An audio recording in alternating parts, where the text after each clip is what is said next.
Now here we have the three amigos, and I thought today I might talk about my green tiger cub. Which is your green tiger cub, I hear you ask? Well, as far as I'm concerned, all of them are.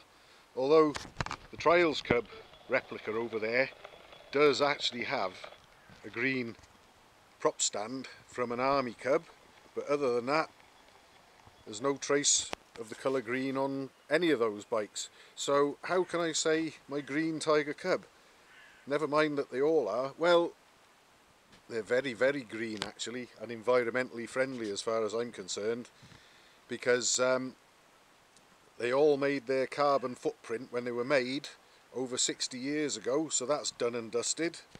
There's no lithium on board any of them, and all three of them can manage 100 miles per gallon of petrol, or even considerably more, especially in the case of the small one in the foreground, which, if you want to bore yourself to tears, you can actually squeeze 140 miles out of 1 gallon of petrol out of that one. And with the way speed limits and road conditions are going around here lately, I'm sure it'll soon be managing such dizzy heights as those figures again before long, because we're going to be imposed with 20 mile an hour speed limits. I'll include a link to a video I made that formed part of a ride out that I did the other day on this little one, and I went from Ammanford to Bryn Aman, and all the traffic was obeying all the speed limits, and it was absolutely tedious. Just imagine that in the near future, wherever I was able to do 30 miles an hour, pretty soon it'll all be 20 miles an hour.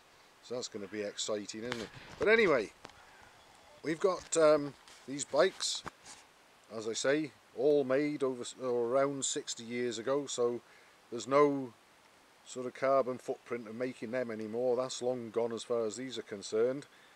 We've got good fuel consumption, and we've also got very little wear and tear on things, you know, like consumables like tyres and chains and so on, because they're actually so low powered, these things. We've got the one in the foreground, the little one, produces a claimed 10 brake horsepower.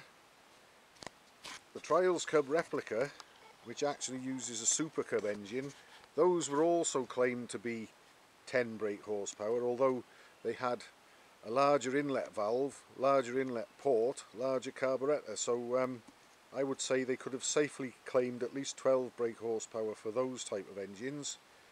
And then my Sports Cub replica behind has actually got the 9-to-1 piston, although not the R camshaft. Now the sports, full-blown sports engine was claimed to produce 14.5 bhp.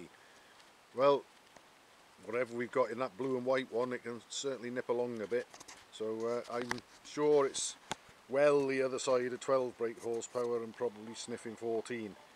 But anyway, I just wanted to share the fact that these old bikes don't really owe anybody anything anymore, and I really should be able to get my green sticky tape out and make up a little green rectangle to put on a corner of the rear number plates on these, because as far as I'm concerned, they're so environmentally friendly, they're probably light years ahead of a lot of the modern stuff.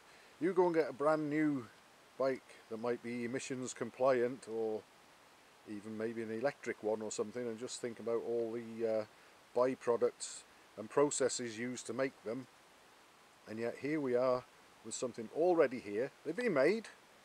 Alright, supposing they're too desirable and valuable to be scrapped, but in the case of old cars and so on, you know, a lot of the older stuff gets scrapped and you get these scrappage schemes and so on. Well, even the scrapping of them actually creates a carbon footprint, so why not just keep them going, maintain them and enjoy them? That's what I intend to do with these three for as long as I possibly can, at any rate. Thanks for watching.